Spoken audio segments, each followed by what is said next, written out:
right, guys, welcome back to another episode of Running with Wolves. And I am so excited for today's episode because I know I've had a lot of conversations with you guys over the past couple of months around AI, where things are going, how it's changing, how buyers are buying, how they're consuming information. And now we're really starting to see a lot of trends and patterns with not only how they're finding brands, but then how they're purchasing from brands. So I really wanted to take today's episode to talk to you about what your, I would say, like biggest threat to scaling is this year, because most of you think that it's AI, when in actuality, your threat to scaling is not AI in and of itself. The threat is that you're using AI to build a brand that AI itself could have built, which is optimized, unfortunately replaceable, and very, very forgettable. Because I see a lot of brands and businesses using AI in very much the wrong way. So I really wanted to kind of talk through not only what I'm seeing on the AI side of things and how it's changing buyer and consumer trends, but then also how I leverage AI in my own business. Because at the beginning, no, gosh, probably halfway through last year, maybe Q3 of last year, I started to use AI on my own marketing and sales. And I basically replaced my social media manager with AI, and my sales have only continued to grow. So the reality is that if you use AI in the right way, you can absolutely scale pretty effortlessly and do it super efficiently. But if you use AI in the wrong way, or you're unaware of how consumers or buyers are using it, that's where you're going to get into trouble. And that's what we're going to talk about today. And the reality is, this applies to every level of brand. So I honestly don't care if you are a six-figure founder. I honestly don't care if you are a service-based business, right? And you're doing 200K a month. I don't care if you are a creator-led e-commerce brand that's doing 3 million a year. Maybe you're doing 10 million a year. It actually doesn't matter where you're at in your business journey. It does not matter how successful your brand or your business is. AI is literally coming for everyone. Like, this is going to completely, it already has changed the landscape of how people find brands, buy from brands, etc. So every single stage of business and brand needs to be listening to this episode, whether you are 6 figures, 7 figures, 8 or 9 figures per year, because this is something you're going to have to come up with a solution for regardless. But the other crazy part that I want to make sure that you guys are well aware of is that the reality is, like, you've hired an agency, you've hired a social media manager, you've hired a freelancer to, like, quote unquote elevate your brand. You hired the in-house creative director, you hired the head of brand, the content lead, the strategist on retainer. You hired every single person that you needed to hire in order to make shit happen for your marketing. You're spending 8, 15, 40, 80, 200K per month on ads and marketing. And yet the reality is that the content that you're producing right now, I literally could train like a 19-year-old to use ChatGPT and replace it. Okay. There's nothing that makes your brand stand out because you're leveraging AI in the wrong way. And because you're doing that, it makes it so that you blend together with every single brand, not including your competitors, because they're leveraging AI in the right way. And so they look more creative, they convert better, etc. So I want to show you guys really how you can kind of get onto that level, because AI does not care about your aesthetic. Your buyer, unfortunately, well, you've been sitting back and polishing your brand kit and arguing with your team about what hooks are going to perform better. Your buyer completely changed how they buy, and no one informed you. Okay. Here's the statistic that if you don't remember anything from this episode, I need you to remember.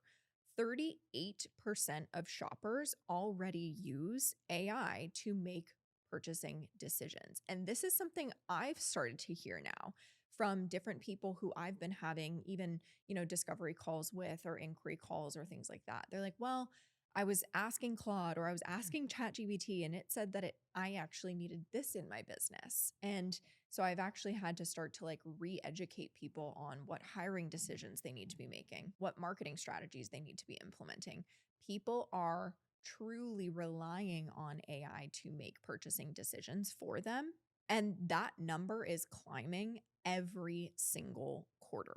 Your buyers are not scrolling your feed anymore. They're not landing on your sales page anymore. They're not making it through your funnel. They're literally typing a question into ChatGPT or Claude or Google, finding the 5 recommendations that AI has given them for that product or that service, looking at those 5, and then making a purchasing decision from there, essentially.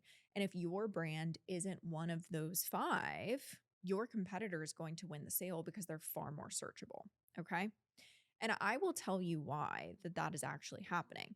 AI doesn't care about your aesthetic. And the reality is that your buyers, unfortunately, now don't really either. They care that you look like a professional brand. They care that the price point that you're going to quote them, whether you're a product or a service based business, matches the marketing that you're doing, right? Like you can't just show up with like a Canva graphic as a sales page and be like, yeah, pay me $10,000 of consulting fees. It doesn't work like that, right? But they are not picking the most aesthetic brand anymore. That's the crazy part, okay? The mechanism of how someone decides to give you money has been rewritten completely in the last like 12 months while you were running like brand voice workshops, things like that. Your buyer, like I said, rewrote their entire decision making process and no one freaking told you. And half of the founders, I would say, that you respect and take advice from and listen to and consume their content really aren't talking about it yet because they don't understand it yet.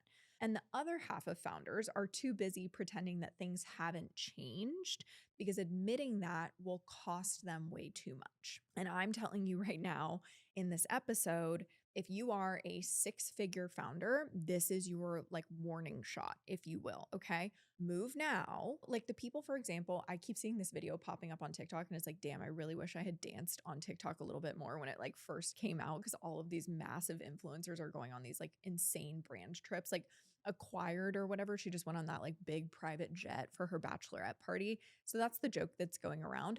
That's the joke that's about to be made about AI in the next like 5 years. Man, I wish I had leveraged it right in the very beginning when people were using it differently.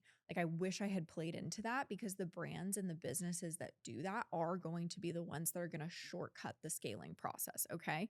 And if you are a 7, 8, 9-figure founder, you're the CEO of a massive company now, the reality is that this is the conversation you need to be having in your next leadership meeting. Your brand equity is quite literally being stress tested in real time right now by an algorithm, which is so crazy that literally does not care about your equity. Okay. It cares about reviews, it cares about specifics. It cares about ROI, it cares about signal. And the reality is that if you don't have those mapped to your category yet, you're already losing share to challenger brands. And you have not seen it in your dashboard yet because you will see it in your dashboard when it's already 1 or 2 quarters late. That's the crazy part is like, you may see this coming now. You're not going to see the impact of it on your business or on your sales dashboard for a couple of quarters. But once you see it, you're going to be filled with regret if you don't fix it now. So I know that this episode is going to make you guys feel a little bit uncomfortable, and that is okay. The discomfort is the important thing here because it's telling you that you need to move. It's telling you that you need to do something. So I'm going to tell you exactly why a lot of your marketing is still really invisible, truthfully. I'm going to tell you what AI is doing to your buyer. And I'm going to walk you through how I run my entire content engine off of AI. And my sales, like I said, have literally only gone up from here. Okay. And when I say I use AI, I don't say that as like a tool. I say it like I've literally trained it as if it were my team member. Okay. That's what I want you guys to understand is that AI has quite literally replaced a team member that I used to pay like 5K per month for. And I've trained it so that it writes and sounds exactly like me. And it only takes me a couple of minutes to create like 10 different pieces of content. So that is what your reality could look like right now. Okay, so really quick before we dive into the teaching part of this and talking about like how to leverage AI and things like that, I want to paint a picture of where you guys are at right now because I do think, in my opinion, the context is really important for each stage of business that you're in so that you can really understand when it comes to AI, how you best need to be leveraging it because it is going to be different at different stages. Okay. So maybe, like I said, you're a service-based business. You're doing 2, 4, 800K per month. You're doing really, really well, whether you are in coaching or consulting or an agency or a fitness coach. It doesn't matter what industry you're in. Okay. You're a service based business. You've got a team, you've got systems, you have a service that has been absolutely printing money for the last several years. You've got a roster of clients who would post a 12-paragraph testimonial if you asked them to. Okay. So your business is genuinely doing really, really well. Or maybe you are like a creator led brand, right? Like Alex Earl's new Real Active skincare brand, right? And maybe you're at 1, 3, 5 million a year. It doesn't matter, but you've built an audience, you've launched a product, you're still the face, and every dollar really runs through your filter, and you kind of know it at this point. Or maybe you're inside a consumer brand at 20 or 50 or 100 million a year, right?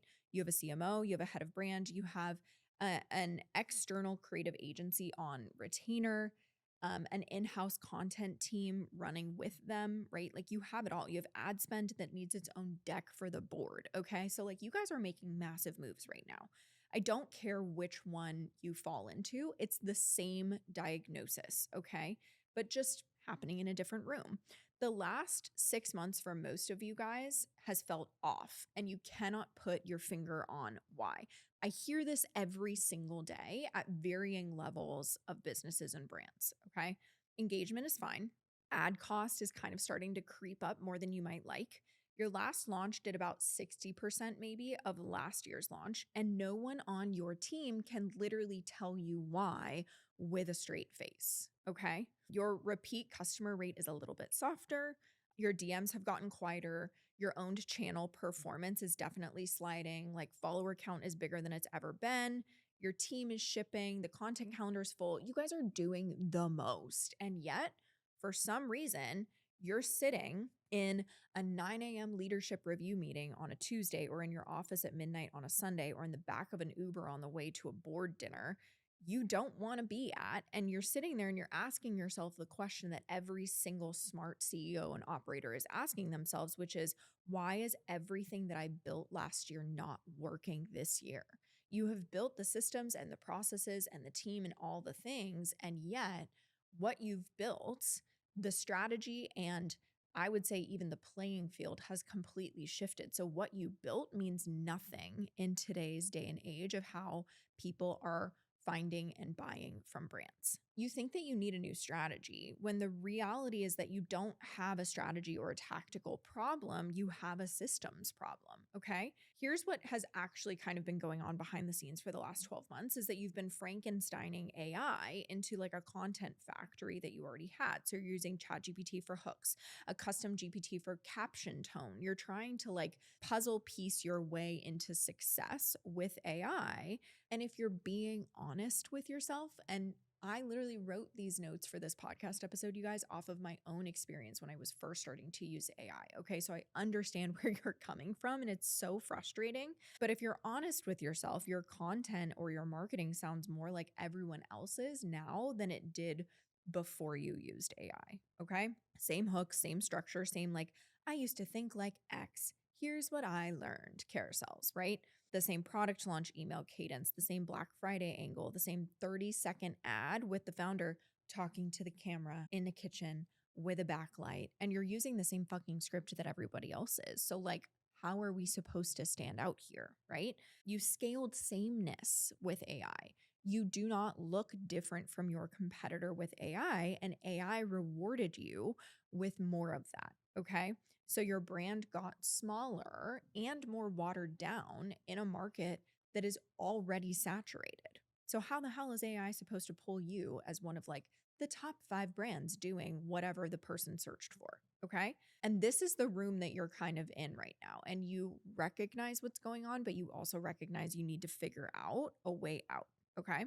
The reality is that when it comes down to AI and the conversations that I have with different founders, there's typically about 2 separate conversations that I'm having, okay?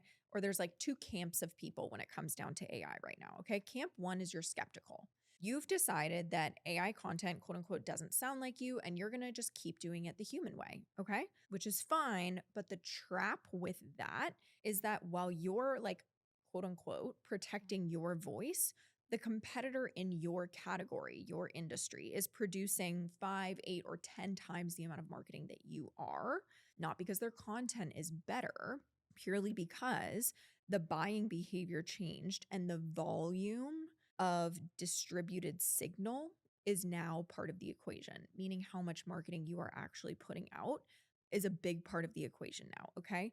And when the buyer asks AI for a recommendation, they log into Claude, they say, I need a consultant who's going to do XYZ for them. AI ranks the brands with the most distributed, specific, retrievable signal across the web. I was just having this conversation with my clients. Okay. AI literally just scrapes a summary of what the internet gives it. Okay. So this is going to come from your sales page, your marketing, your website, your backlinks, your blogs. Anything that you have done to create a name for yourself as a brand is what AI is looking for. And it's also going to look for the keywords that that consumer has searched. So if you are also not using SEO organically in your paid ads, any of those things, the reality is that you could be the best. The example that I gave my clients this morning is you could be Alex Hermosi. You could be Layla Hermosi, right? Some of the most incredible business operators, coaches, consultants in the game right now. You could be at that level. And if your brand is not discoverable, you are going to be your industry's best kept secret because you are not going to be shown to your buyer by AI at this point. Then the second camp, okay, when it comes down to AI, is you're drowning in it, basically. Like I just talked about, you're kind of Frankensteining your way. You've bought every tool, you've built every workflow. Every single time you see a post on Instagram that people are like, I used AI to like become my sales closer in my DMs. You're commenting that keyword. You're like, give me the roadmap for how to do that. So you have all these different execution puzzle pieces and systems and processes with no freaking clue how to leverage them to actually create more sales. Okay. And the reality is that even though you are doing the absolute most, you scaled through just like background noise in the industry. Your content, while yes, you have the volume that you need, sounds like everyone else's. It's watered down. And what I always tell my clients is that it has to be a perfect mixture of both quality and quantity. Like you can't have a small amount of content that you maybe put out like once a week. That's just the best content ever because then no one's going to see your marketing. If you have a ton of marketing going out that says basically nothing and that is just a bunch of like industry buzzwords or jargon, that's not going to connect with your target audience either. Okay. Both camps are wrong about the same thing. Both camps believe that AI is a marketing tool, and it's not. AI is literally a research instrument. It's a structuring engine. It's a labor force. AI is an executor. It's a team member. AI is the capacity layer, in my opinion. Okay. When you treat it like it's just a content tool, you've kind of already lost the game because marketing has not been the bottleneck of your business for the last 18 months. Okay. The bottleneck is signal, like we just talked about. The bottleneck is the strength of the diagnosis you make about your buyer and how distributable that diagnosis is across every single surface where your buyer is searching. So you're showing them, hey, you have a problem, I have a solution. Here's where you can grab that. And if you aren't doing that at volume, AI is not going to give your brand name, your company name to any of your buyers, and your marketing isn't going to convert them in the first place. Okay. Now, here's where this also gets slightly worse. This is the second part of it. So it's much harder now for brands and businesses to be discovered because of AI. What is also changing is that your buyer's behavior has also fundamentally changed. They are not opening Instagram and scrolling and discovering you and saving your post and stalking you for 3 weeks and finally buying. That funnel is starting to die, you guys. Your buyer is opening Claude or ChatGPT. They're opening Perplexity. They're asking Gemini through Google search, which is Google's new AI. And they're typing things in like, what's the best agency for scaling a creator-led brand past 5 million? Or who do I hire if my email list is only converting at 1.5%? Or best marketing consultant for SaaS founders in 2026. Okay. That is the kind of search that they are putting into AI. And AI is recommending a couple of different options, maybe 3, 5, 7, based on reviews, case studies, press, again, signal, okay, volume across the open web, based on how legible your brand is to a system that does not care about your aesthetic. Okay. So if your brand isn't built to be found that way, you don't even get to be considered as a contender at this point. And what makes this even worse, here's where I'm going to bring up the article that I listened to or read last night. I read an article from Bloomberg that's basically saying that the biggest CEOs in the game right now are unwilling to guess about what is happening with the economy. Okay. It's up, it's down. Everybody is wondering what's basically going to happen next. And the reality is that no matter what happens, the research and the studies and the reports have shown buyers are still willing to spend money. This is not a full stop on spending. This is a let's get a lot more specific and cautious and skeptical with where we're putting our money. Okay. So they still have a willingness to buy, but you're at the same time combating two totally different issues. Okay. You are basically combating my brand is struggling to be found now because of how AI is recommending brands to consumers. You are also dealing with consumers who are far less likely to just hand you money because you have pretty marketing. Okay. They are in a day and age where they have a lot more that goes into the consideration to spend money. And so, because of that, your marketing has to be that much more converting in order to actually win the sale. So, there's kind of two hurdles you're facing right now in the quote unquote marketing game, which is making sure people even find your brand in the first place and then actually buying from you in a day and age where people are holding their purse strings just a little bit closer to their chest. Okay. So, there are kind of three, I would say, like core problems whenever I have this conversation with clients or I have this conversation with potential clients that I typically am seeing. So here's problem number one is that you are putting AI on the front of your brand and humans on the back of your brand. And that kind of needs to be flipped. Okay. Right now, AI is doing everything when it comes to your marketing for you and maybe even potentially your sales. So with your marketing, it's writing all of your captions, creating all of your visuals, it's coming up with your hooks, it's doing all of these different things.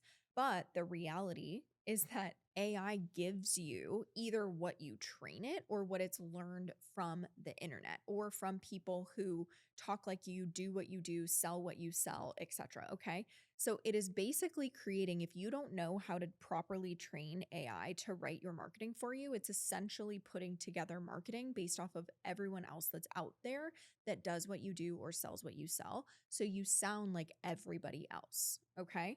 Meanwhile, the strategic work, the thinking, the positioning, the diagnosis of your buyer, the actual brand calls is being done by humans, by you, by your strategist, by your CMO, in a Slack thread that everybody sees, okay? In a leadership office once a quarter. That is who is making these decisions. And that's backwards, you guys. I hate to break it to you. The buyer facing layer of your brand is the only place that cannot look like everybody else. Okay. It cannot. It is imperative. The layer that has to be the most human, the most specific, the most uncopyable part of your business. The back end, the research, the structuring, the repurposing, the operational lift, the tagging, the volume work, all of those things, that is where AI belongs. Okay. And that is where AI should be doing probably like 80% of the heavy lifting for you. Right now, you have AI essentially like smudging your brand into 1,000 different brands that are similar to yours, while your humans are buried in the back room doing the work that AI could be doing for you. You haven't, at this stage, you really haven't built a brand.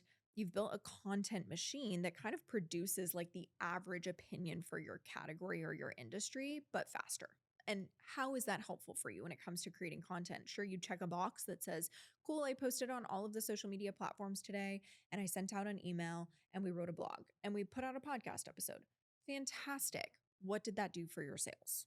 Yeah, sure, you're present online, but I really don't care if you have an insane audience that's super engaged if they don't buy from you.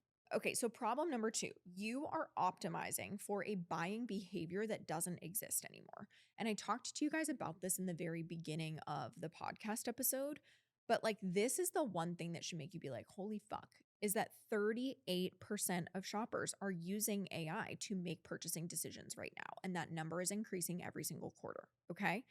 So, like I said, the funnel that they used to use where they would be scrolling on a social media page or a social media platform, they find you, stalk you, buy from you a couple weeks later. That is not happening as much anymore. Okay. It's still happening, but we are progressing past that very, very quickly. So the discovery layer is a little bit more fragmented now. The decision layer got automated. And the only thing that survives both of those layers is, like we talked about, signal, real signal, specific results, identifiable proof, distinct point of view, documented expertise, all of these things. And you've been spending all your energy on the layer that mattered probably 3 years ago, right? You're polishing like the storefront in a town where everyone moved to the next zip code. Like you have a storefront in a ghost town and you're like, hi, buy from me. Babe, no one's there anymore. Like, who are we selling to at this point, right? So if your brand is not producing distinct, specific, repeatable, retrievable signal that's tagged correctly across the open web inside your own ecosystem, AI cannot find you and buyers will not buy from you. And then the third problem is that you've really, I would say, embraced this like all or nothing energy and mindset when it comes to AI. So right now, a lot of you are still letting AI do stuff that it can do, but should it do that for you? Probably not, right? So for example, just because AI can write your caption does not mean AI should write your caption. Just because AI can generate a podcast cover or a carousel graphic for you probably doesn't mean that it should. Okay. Just this weekend, one of our friends took a photo of us and put it into ChatGPT and was like writing some funny text on it, basically above our heads. My face looks like I literally could have swallowed my twin in the womb. Okay. That is what it looks like. So I'm like, if that's what it's doing when it's just trying to add some like graphic text to a photo, why are we out here trying to have Claude or ChatGPT create graphics for us? Like, just because it can doesn't mean it should at this point, guys. Just because like flying cars are eventually going to be a thing doesn't mean you need to be the guinea pig. It doesn't. If you value your life, just wait a little bit. We'll eventually get there, okay? That's not where we're at right now. The reality is that the brands that are winning in 2026 are doing the opposite of what AI is telling them to do. More face, more building in public, more like showing the mess and the behind the scenes, okay? More in person, more objection handling out loud, more visible team, more personal, more raw. Look at Rare Beauty. Look at Alex Earl, okay? Look at the brands that are actually scaling right now. They're not winning because they're just automated. They are winning because they refuse to automate the part of the brand the buyer actually came for, okay? You came for Selena, you came for Alex, you came for the founder, you came for the human. AI doesn't replace the human in your brand. AI replaces the labor that surrounds the human. And if you don't make that distinction inside your own business, you're going to use AI to replace exactly the thing your buyer was paying for in the first place. So now that we've kind of established, like, okay, cool, where are we at with AI right now? What are the real problems that brands and founders are facing in their marketing? Let's talk about kind of the shift that needs to happen for your marketing and your sales. Because the new operating system for marketing in 2026 is that AI is the engine, humans are still the brand, okay? That is the headline, that's the rule. Like, please tattoo that on your ass or something, honestly, okay? Print it on your office wall. I don't care. Remember that every single day, okay? AI is the engine, humans are the brand. AI runs the back end of your business, humans still run the front, okay? So the back end is researching, repurposing, structuring, drafting, transcribing, summarizing, all of those different things. I use it for that. AI eats that shit up 24 hours a day, okay? There's no human alive that is faster, cheaper, or more tireless at the back end labor of marketing than AI is, okay? The front end is your brand voice, your point of view, strategic calls, brand standards, taste, social proof, decisions, leadership, okay? On camera presence, in person presence. That's not stuff that AI can just replace. The front end is like uncopyable by definition. AI cannot replicate your taste or the specific sequence of mistakes that you made that made you into like the operator that you are, any of those things, okay? So the shift is not use AI less. The shift I want you guys to remember is use AI for the right layer of business, okay? If you flip what you're doing right now, your output goes up, the specificity goes up. The marketing that AI will actually find and recommend to people is going to go up. And your time on content goes down. Your team gets leverage, your brand gets sharper. And your conversion will also actually go up because the layer that your buyer actually interacts with is the layer that they're paying for. Your buyer is not paying for the average internet. If you're a service based business, if you're a product based business, I don't care. Your average buyer is not paying for an average take on the internet. Your buyer is paying for you or your product. Okay. So the goal of marketing in 2026 is not to scale your volume of content, it's to scale your signal. Okay. And signal is anything. Here is for those of you who are listening to this and you're like, Savannah, you keep saying the word signal. What the fuck do you mean? Signal is anything that helps a buyer recognize you faster, trust you faster, and purchase from you faster. So that can be a specific case study, a framework, an opinion, a result with a specific number, a story you have permission to tell because you lived it, a transformation only your client or your customer could speak to, a specific stance that you would take. AI scales the production of that signal, meaning what it takes to get that information out there. Humans produce the information in the first place. And that's really how I run my entire marketing engine. So let's run through kind of like the four, I would say, key things that I always tell my clients when it comes to using AI for your marketing and your sales. So, lesson number one is that AI writes from your frameworks, not your prompts. And before I get into these like four specifics, I just want to say, as kind of like a blanket statement about AI, anytime I am going to leverage AI in my business, I train it as if it were an actual team member. Okay. So if I had a social media manager who was joining my team, I'm not going to sit there and say, okay, well, here are some topics that do really well for my audience. So write a piece of solution selling content for me about your marketing actually being able to create sales for you instead of just going viral. I'm not going to sit there on their first day after onboarding them and be like, okay, ready, go write that piece of content, because they're going to sit there and be like, okay, but I have some questions. I mean, can you give me a jumping off point? Do you have a brand voice, right? Anyone who knows what they're doing is going to be like, okay, cool, but you've been at this for a long time. We're not reinventing the wheel here. So like, how do you want me to go about this, right? I'm not going to do that. So why would I do that with AI? Why would I say, what do you think that I should write about today, AI? No, I'm going to go in and say, hey, here's my SOP for my entire marketing funnel. Here's every single step of it. Here's what I teach my clients. The cool part about this is like, I already have training videos that I've created for my clients. So I could, in theory, upload my entire module library of marketing and sales trainings. I haven't done this yet, but this is actually a very good idea. I could upload all of that and be like, watch all of this, tell me what you've learned, and then like, here's my framework for that, my strategy, blah, blah, blah. Let's write based on that. I did upload, here's my frameworks for writing my marketing for all of the different platforms. Here's my brand voice. Here's this, here's that. I trained first ChatGPT, and now I've trained Claude to basically execute like a team member, because I've given it frameworks and SOPs and expectations and clear examples and feedback. That's the other thing, is that like, if a social media manager handed me a week's worth of content that they wrote the first time ever, I'm not just going to say, well, this sucked, throw it out the window, or okay, great, and post it knowing it's not going to do what I need it to do. If it misses the mark, I'm going to give it specific feedback.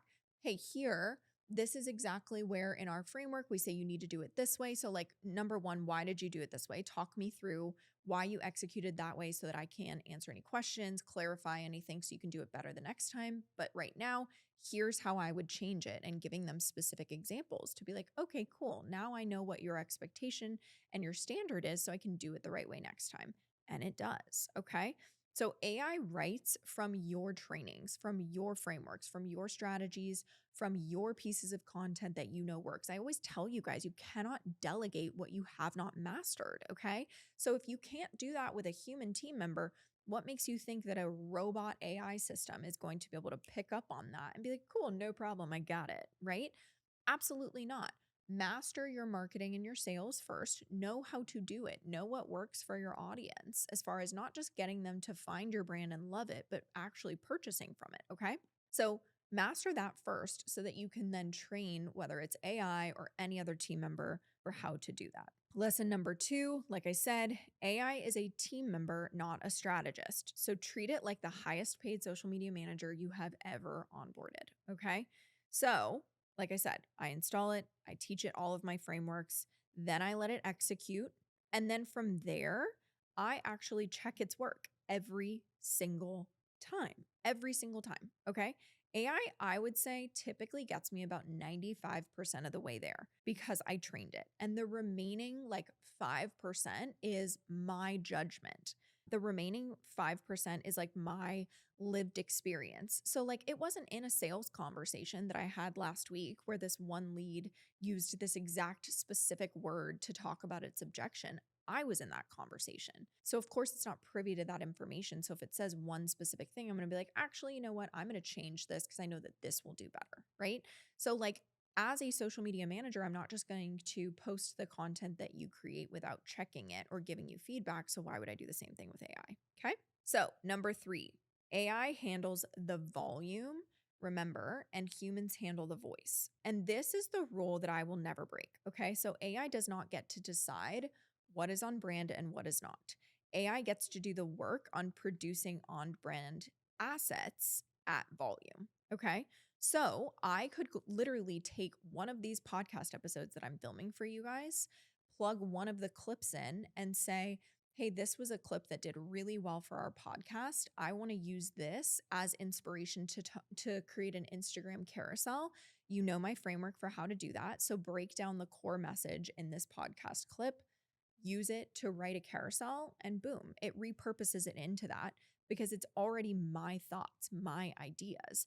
Even my podcast scripts are literally created using AI, but I tell it what I want to talk about. I'll do like a 5-minute brain dump and say, here's what I want to talk about. Here's the evidence I have. Here's the example I have, blah, blah, blah. Here's my framework for writing scripts. Go through this and write me a script. And then I'll go through it and I'll underline what makes sense. I'll underline what doesn't make sense. And then I'll edit it and then I'm good to go. But guess what? That one script would have taken me probably 2 hours to actually sit down and write versus AI getting me 95% of the way there. And then I can go through and just make some edits, which is exactly what a team member would do for me. And then lastly, number 4, train AI on what you would consider to be wrong, not just what you would consider to be right. So, for example, most of you have told AI what you sound like. None of you have told AI what you do not want to sound like, which is why AI keeps drifting back to this like default coach speak, girl boss energy, default LinkedIn voice, default direct to consumer brand.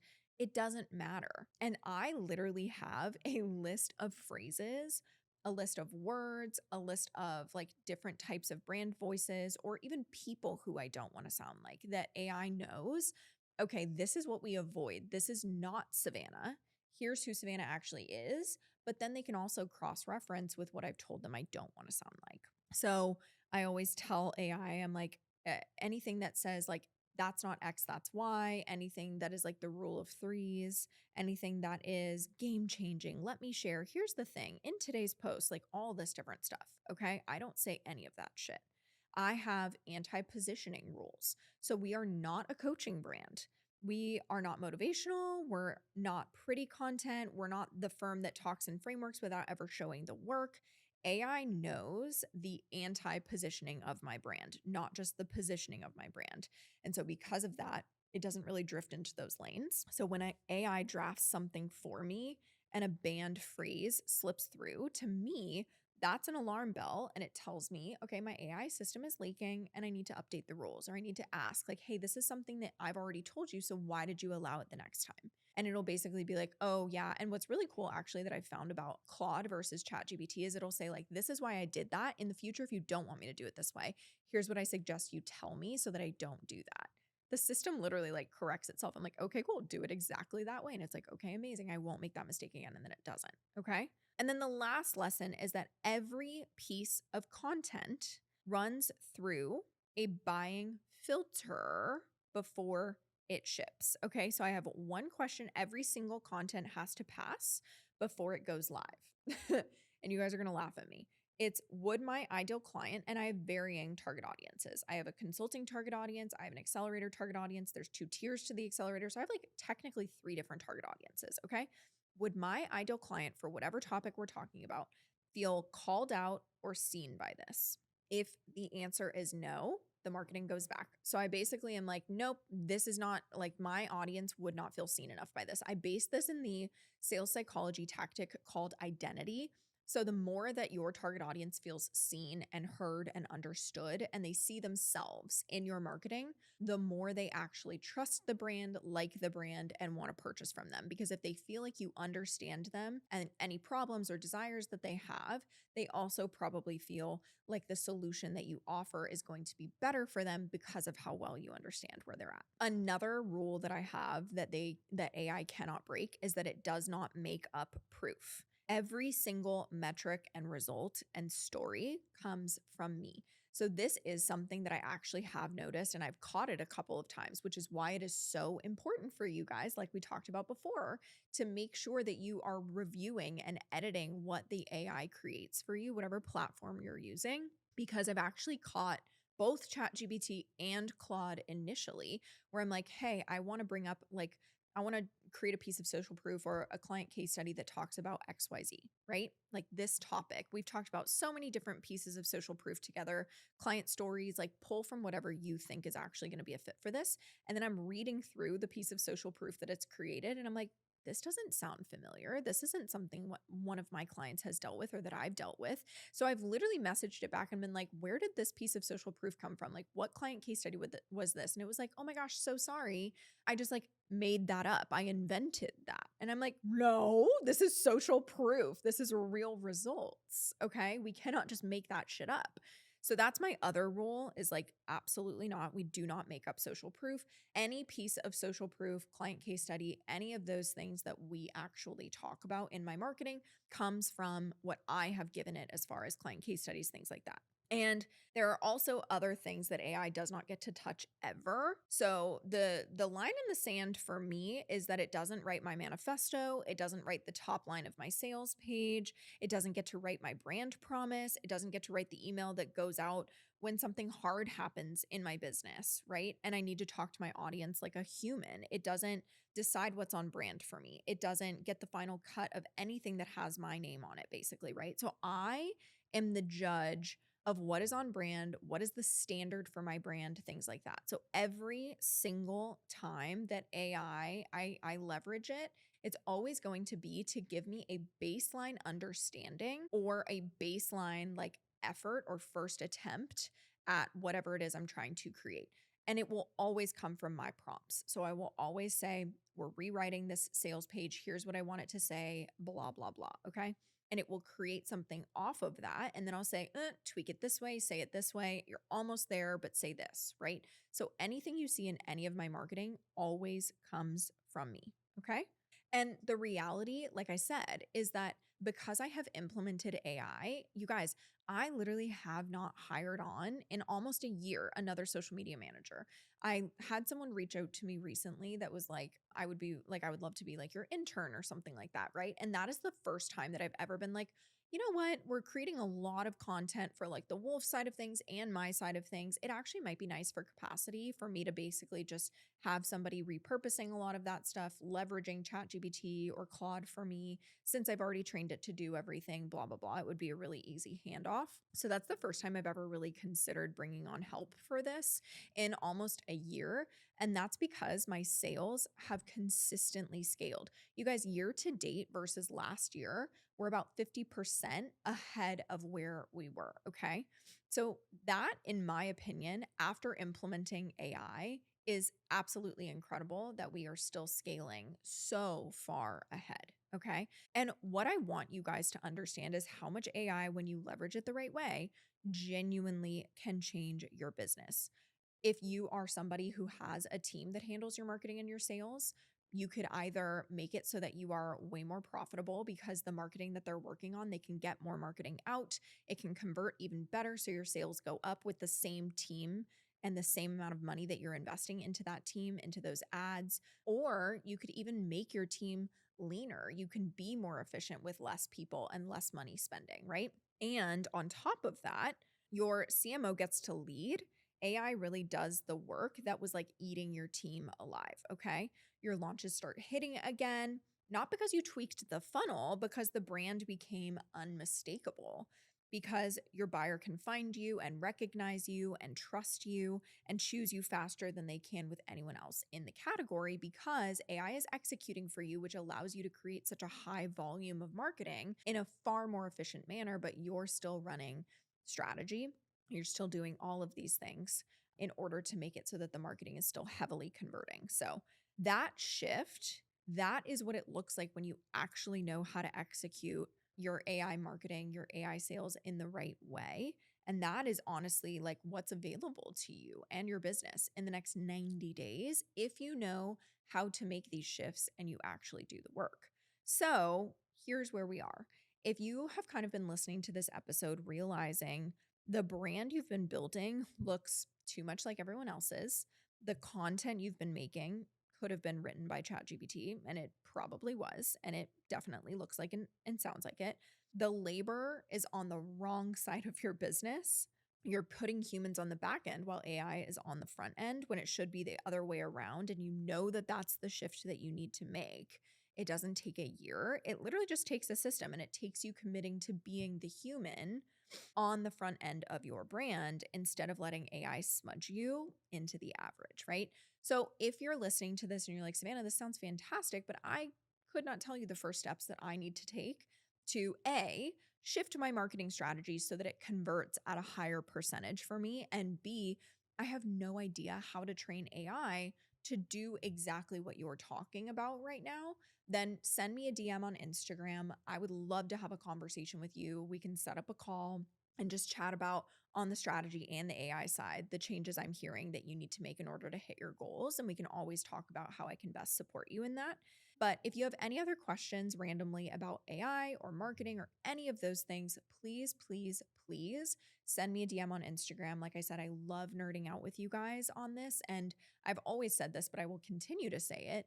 You guys are really, truly the only reason why I do this podcast is to give back to you. So if you guys do have questions, let me know in my DMs. Tell me, like, what did you learn from this episode? What was your favorite part of it? Like that stuff, hearing that from you makes this recording and doing all of this so worth it to me. So if you guys want to DM me on Instagram with questions or anything that you learned, I would love to hear from you. But thank you so much for listening, and I will see you guys in the next episode. Bye, guys.